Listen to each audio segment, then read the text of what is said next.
देश इस राज्य में वो हिंदू जन आक्रोश मोर्चे अगर नहीं होते तो 4 जगह जो दंगे हुए वो होते नाही। गडबडीमध्ये पोस्टमॉर्टम रिपोर्ट त्या ठिकाणी बनवून तिचा असणारा अंत्यविधी करण्याची यंत्रणेने गडबड केली। मी ते रोखून आलोय। आज 3रा दिवस आहे तरी सुद्धा FIR होत नाही।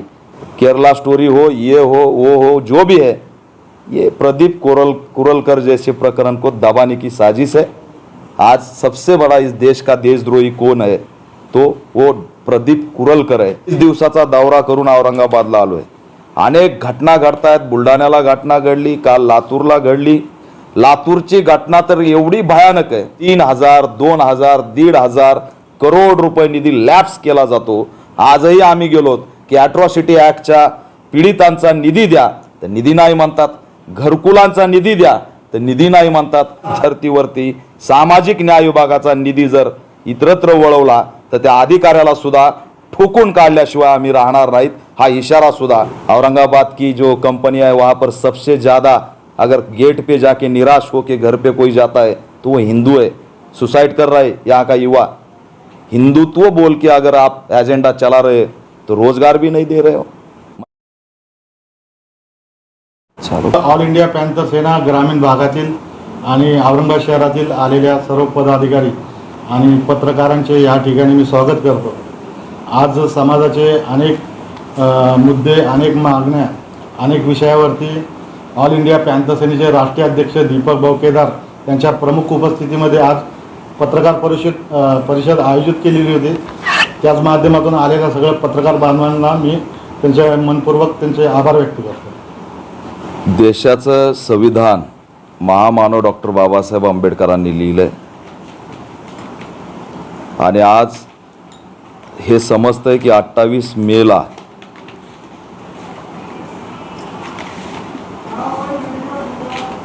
नव्या संसदेचं उद्घाटन होणार आहे। या नव्या संसदेचं उद्घाटन करण्या अगोदर सातत्याने वर्षभर आम्ही एक मागणी करतोय की नव्या संसदेला महामानव डॉक्टर बाबासाहेब आंबेडकरांचं नाव दिलं पाहिजे, पण ते नाव दिलेलं नाही। आणि 28 मेला जी गडबड केली जाते ती केवळ यासाठी की त्या दिवशी सावरकर जयंती आहे। त्या दिवसाचं औचित्य हे जाणीवपूर्वक या ठिकाणी ठरवल्याचं दिसतंय। त्याचा आम्ही निषेध करतो। कोणतीही गडबड करण्याची गरज नव्हती। एकतर नव्या संसदेचं उद्घाटन हे संविधान दिनानिमित्तच झालं पाहिजे, परंतु जाणीवपूर्वक 28 मे ही सावरकरांची जयंती डोळ्यासमोर ठेवून त्या ठिकाणी या नव्या संसदेचं उद्घाटन होत आहे। आणि म्हणून आम्ही येणाऱ्या 24 मेला राज्यव्यापी आंदोलन करून नव्या संसदेला महामानव डॉक्टर बाबासाहेब आंबेडकरांचं नाव दिलं पाहिजे आणि याचं उद्घाटन खऱ्या अर्थाने संविधान दिनी झालं पाहिजे। आम्ही समजू शकतो 26 नोव्हेंबर ठीक आहे, 15 ऑगस्ट ठीक आहे, 26 जानेवारी ठीक आहे, 28 मे काय? तर जाणीवपूर्वक ज्यांचं या स्वातंत्र्याच्या लढ्यामध्ये कसलंही योगदान नाही, ज्यांनी हुकुमशाही आणि अराजकतेचा विचार मांडून या देशातली धर्मनिरपेक्षता उद्ध्वस्त केली, त्यांच्याच विचाराला असणारं पुढं करण्यासाठी त्या दिवसाचं औचित्य साधलेलं आहे आणि याचा आम्ही निषेध करतो। जर या ठिकाणी या नव्या संसदेला डॉक्टर बाबासाहेब आंबेडकरांचं नाव नाही दिलं तर आम्ही देशव्यापी आंदोलन सुद्धा छेडणार आहोत। आपण बघितलं असेल की एक मागणी नाही, एक निवेदन नाही, एक मोर्चा नाही, तेलंगणा सरकारने तिथल्या सचिवालयाला डॉक्टर बाबासाहेब आंबेडकरांचं नाव दिलं आणि तेलंगणाचे केसीआर या मुख्यमंत्र्यांनी चॅलेंज केलं की नरेंद्र मोदी यांनी सुद्धा देशाच्या नव्या संसदेला महामानव डॉक्टर बाबासाहेब आंबेडकरांचं नाव द्यावं। आता परिस्थिती अशी आहे की या ठिकाणी नव्या संसदेला डॉक्टर बाबासाहेब आंबेडकरांचं नाव त्यांनी दिलेलं नाही आहे। धक्कादायक माहिती ही आहे की या नव्या संसदेमध्ये कुठेही महामानव डॉक्टर बाबासाहेब आंबेडकरांचा पुतळा नाही। कसल्याही प्रकारचं त्या ठिकाणी संविधानाच्या निर्मात्याचा जो काही या ठिकाणी उंची वाढवली पाहिजे, सन्मान केला पाहिजे, तो होताना दिसत नाही. आणि म्हणून हे कुठंतरी ही नवी संसद येणाऱ्या काळात संविधान किती अंमलात आणील हाच असणारा आम्हाला प्रश्न पडलेला आहे. आणि याच निमित्ताने आम्ही आज ही पत्रकार परिषदेतून जाहीर करतोय की 24 मेला राज्यव्यापी आंदोलन छेडून नव्या संसदेला महामानव डॉक्टर बाबासाहेब आंबेडकरांचं नाव द्यावं ही आमची भूमिका आहे. एवढंच नाही तर महाराष्ट्रामध्ये दलित अत्याचारांनी थैमान घातलेला आहे. राज्यभर मी आता 20 दिवसाचा दौरा करून औरंगाबादला आलो आहे.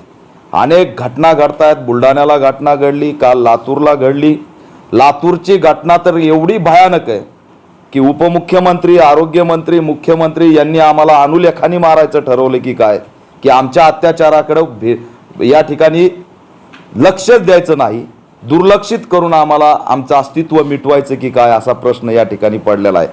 आजपर्यंत या सरकारने एकाही दलित अत्याचाराला भेट दिलेली नाही. एकाही दलित अत्याचाराच्या संदर्भात अधिवेशनात चर्चा झाली नाही. एकाही दलित अत्याचाराच्या संदर्भात कुठेही भूमिका घेण्यात आलेली नाही. आणि कुणीही सर्वपक्षीय असो की ॲट्रॉसिटी ॲक्टच्या संदर्भातली जी उपसमिती आहे त्यांची बैठक असो ही राज्याची झालेली नाही. 2 सरकार येऊन गेले तरी सुद्धा ही बैठक संपन्न झालेली नाही. ती घ्यायला पाहिजे वर्षाची वर्षाला पण होत नाही. लातूरची घटना भयानक आहे. त्या ठिकाणी गुरु गोविंद सिंग मेमोरियलमध्ये नर्सिंग शिकणारी प्रजापती लांडगे ही नर्सिंगच्या पहिल्या वर्षामध्ये शिकत होती. किरकोळ ताप आला म्हणून तिथंच तिला ॲडमिट केलं. तिला असं इंजेक्शन दिलं की काही तासातच तिला रक्ताच्या उलट्या झाल्या आणि त्यातून तिचं असणारं कोमात जाऊन ती त्या ठिकाणी ती दगावलेली आहे. आज 3रा दिवस आहे. मी स्वतः त्या ठिकाणी पोस्टमॉर्टम रिपोर्टच्या रूमच्या बाहेर गेलो, आवाज उठवला, लाईव्ह केलं, आव्हान केलं. त्यांनी गडबडीमध्ये पोस्टमॉर्टम रिपोर्ट त्या ठिकाणी बनवून तिचा असणारा अंत्यविधी करण्याची यंत्रणेने गडबड केली. मी ते रोखून आलोय. आज 3रा दिवस आहे तरीसुद्धा FIR होत नाही. पोस्टमॉर्टम रिपोर्ट काढलाय पण त्याच्यामध्ये मृत्यूचा कॉज काय हे ब्लँक ठेवलेलं आहे. एरवी असणारा कॉज हा लगे इमिडिएट मिळतो पण या प्रकरणात तो कॉज ब्लँक ठेवलाय आणि आम्हाला सांगतात की हा कॉज आल्यानंतर FIR करू. त्या ठिकाणी उघड हे प्रकरण दाबलं जातंय. कुटुंबाला न्याय दिला जात नाही. आणि आज 3 दिवस झालंय बौद्ध समाजाची प्रजापती लांडगे ही तरुणी त्या ठिकाणी तिचा अंत्यविधी झालेला नाही. कुटुंबाने ते प्रेत सुद्धा ताब्यात घेतलेलं नाही. जिल्हाधिकाऱ्यांना SP त्यांनी आवाहन केलं की FIR करा, आरोपींना अटक करा. या ठिकाणी आम्हाला न्याय मिळाला पाहिजे, प्रजापतीला न्याय मिळाला पाहिजे. अद्यापपर्यंत कुणीही भूमिका घेतलेली नाही. कार्यकर्ते आणि पीडित कुटुंब सध्या सुद्धा लातूरला बसलेलं आहे अशी असणारी स्थिती आहे.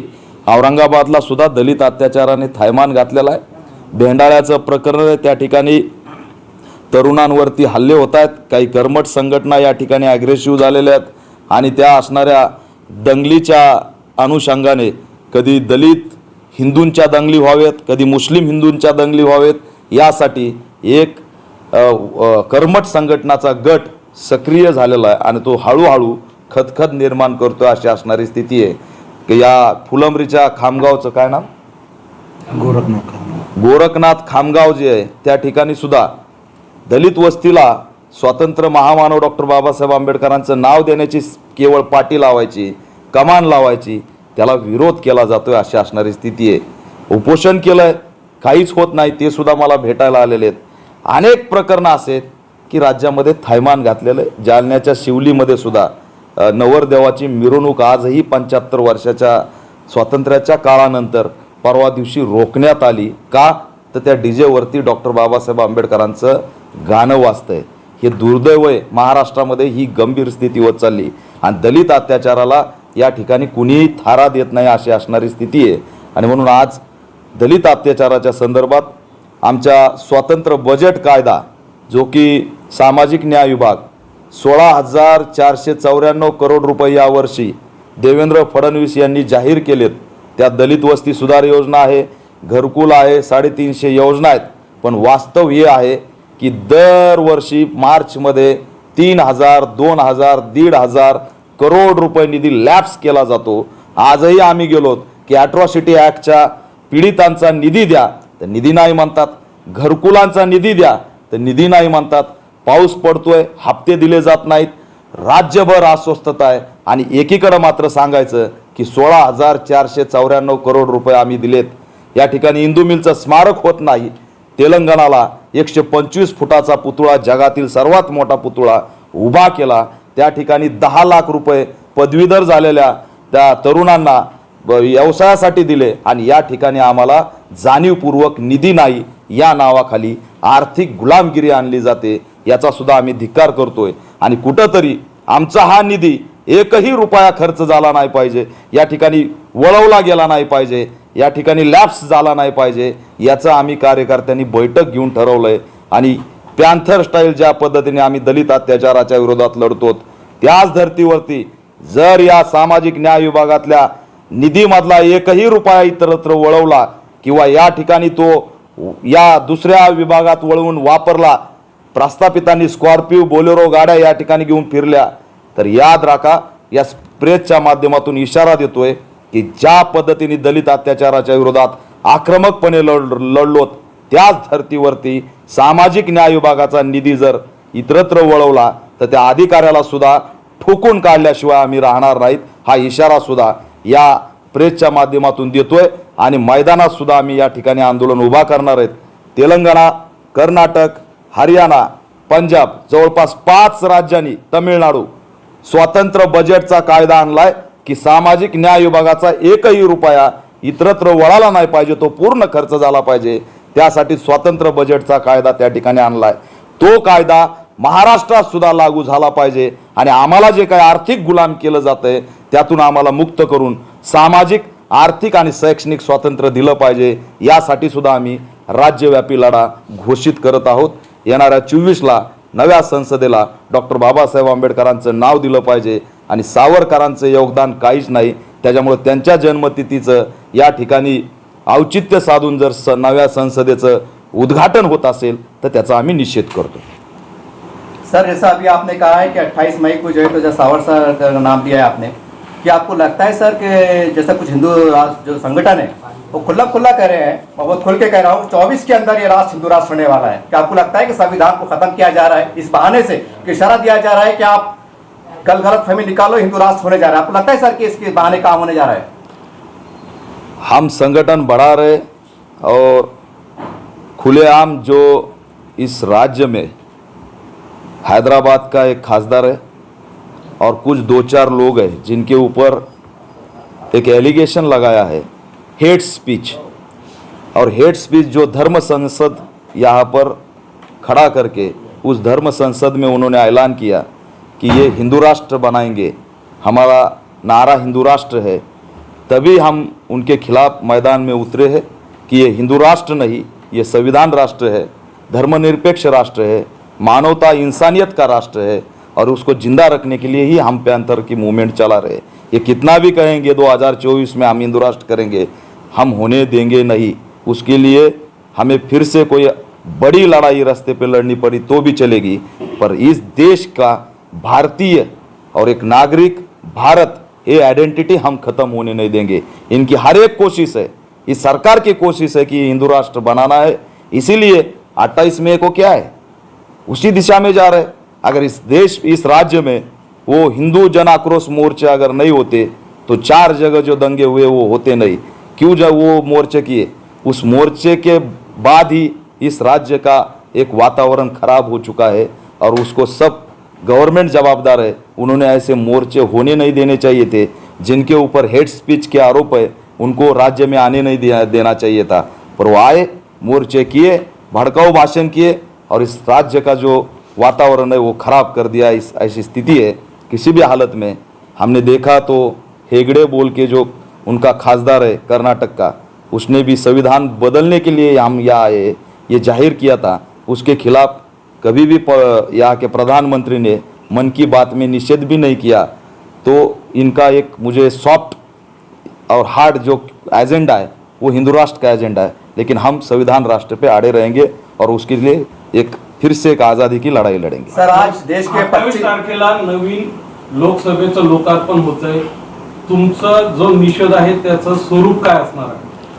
आम्ही 24 तारखेला लोकशाही मार्गाने संविधानिक मार्गाने आंदोलन करून सांगतोय की ही औचित्य चुकीचं आहे आणि या संसदेला डॉक्टर बाबासाहेब आंबेडकरांचं नाव दिलं पाहिजे. सर आज देश के 25 करोड़ मुसलमान जो आपका दुख है वही उनका दुख है, वो भी चाहते हैं संविधान बचे. तो 25 करोड़ मुसलमान बहुत बड़ी संख्या होती है साहब, तो उनके नाम कुछ संदेश है आपका, क्या आप अकेले कुछ कर पाएंगे? नहीं, मुसलमान की मैं किसी धर्म का नाम नहीं लूँगा. भारतीय बोल के हम सबको लड़ना है. संविधान मानने वाले सभी, इंसानियत मानने वाले वर्ग सब लड़ेंगे. ऐसा नहीं है दलित है, आदिवासी है, मुस्लिम है, बहुजन है. यहाँ पर सिर्फ गुमराह किया जाता है. रोज़गार की बात की जाती नहीं, महंगाई की बात की जाती नहीं. हिंदुत्व का एजेंडा यहाँ पर खड़ा किया जा रहा है. आज मैं आपको इस प्रेस के माध्यम से बताना चाहता हूँ कि हिंदू बेरोज़गार हो चुका है बड़े पैमाने पर. उनको रोज़गार नहीं मिल रहा है हिंदू बोल के. वो औरंगाबाद की जो कंपनियां है वहाँ पर सबसे ज़्यादा, अगर गेट पे जाके निराश होके घर पे कोई जाता है तो वो हिंदू है. सुसाइड कर रहा है यहाँ का युवा. हिंदुत्व बोल के अगर आप एजेंडा चला रहे हो तो रोज़गार भी नहीं दे रहे हो, महंगाई नहीं हटा रहे हो. मुस्लिम को भी यहाँ का गैस 1300 रुपये में लेना पड़ता है, हिंदू को भी यहाँ का गैस 1300 में लेना पड़ता है. वहाँ थोड़ी ना उन्होंने धर्म के नाम पर स्कीम निकाली है. तो ये हिंदू और मुस्लिमों को समझ में आया है. इस देश के हिंदू, मुस्लिम, दलित, आदिवासी या आंबेडकरवादी विचारों पर चलने वाले हैं, इंसानियत के विचारों पर चलने वाले हैं. किसी भी हालत में 8 साल से यहाँ पर कोशिश हो रही है दंगे की, लेकिन यहाँ पर दंगा नहीं हो रहा है. क्योंकि लोग बोल रहे हैं आप केरला स्टोरी की बात मत करो या रोजगार की बात करो. आप देख रहे होंगे केरला स्टोरी ला रहे, कभी कश्मीर स्टोरी ला रहे, गुमराह कर रहे, देश में दंगे भड़काने की कोशिश कर रहे. पर लोग आड़े हैं कि रोजगार का क्या हुआ बोलो, हमारा रोटी का क्या हुआ बोलो, हमारे पानी का क्या हुआ बोलो, विकास का क्या हुआ बोलो. उसके ऊपर उनके पास जवाब नहीं है. इसीलिए यहाँ पर ये केरला स्टोरी ये वो चल रही है. और ये सब केरला स्टोरी हो, ये हो, वो हो, जो भी है, ये प्रदीप कुरलकर जैसे प्रकरण को दबाने की साजिश है. आज सबसे बड़ा इस देश का देशद्रोही कौन है तो वो प्रदीप कुरलकर है, जो आरएसएस के यहाँ से आया है. ये इसको नकारा नहीं जा सकता.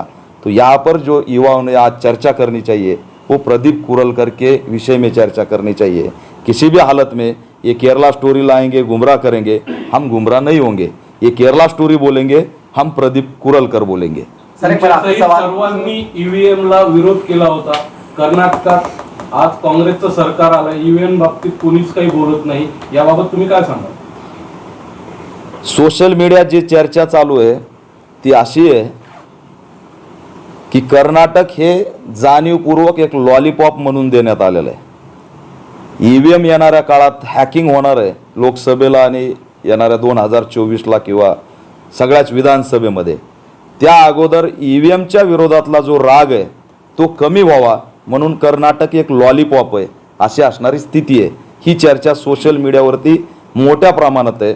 पण ईव्हीएमच्या विरोधात सुद्धा आमचा स्टँड आहे आणि त्या विरोधात सुद्धा आम्ही आंदोलनात्मक भूमिका घेणार. सर्व आंबेडकरवादी जनतेची अशी इच्छा आहे, हर्सुल टी पॉइंटला जो नवीन सर्कल झालेला आहे तिथं भगवान गौतम बुद्धाच्या मूर्तीची स्थापना व्हावी, पण तिथं दुसऱ्या मूर्तीचा घाट घातला जातोय आणि सर्व आंबेडकरी जनतेत त्याबद्दल असंतोष आहे. याबाबत तुम्ही काय सांगा? आम्ही सुद्धा त्या सगळ्या ह्याच्यामध्ये आहोत आंदोलनात. आमची सुद्धा भूमिका तीच आहे की त्या चौकामध्ये तथागत गौतम बुद्धांचा पुतळा लागला पाहिजे. कारण त्या साईडला अजेंट्याला जावं लागतं.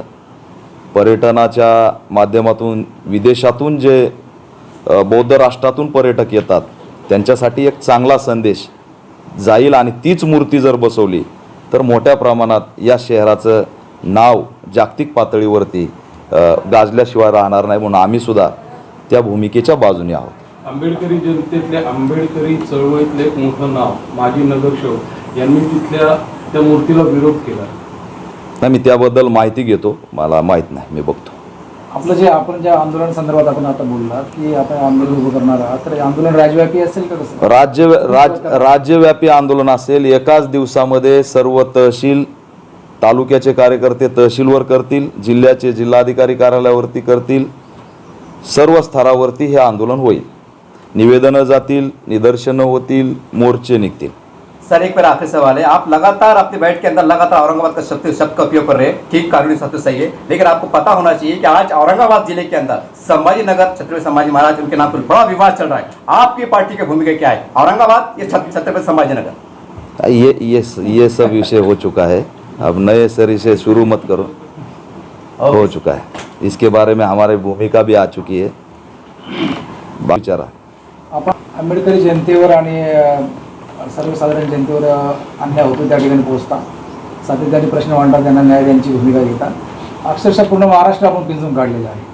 परंतु काही स्वकीयच आपल्या भूमिकेवर प्रश्नचिन्ह निर्माण करतात आणि टीकाटिप्पणी करतात. अशा स्वकीयांना आपण काय उत्तर देणार? नाही,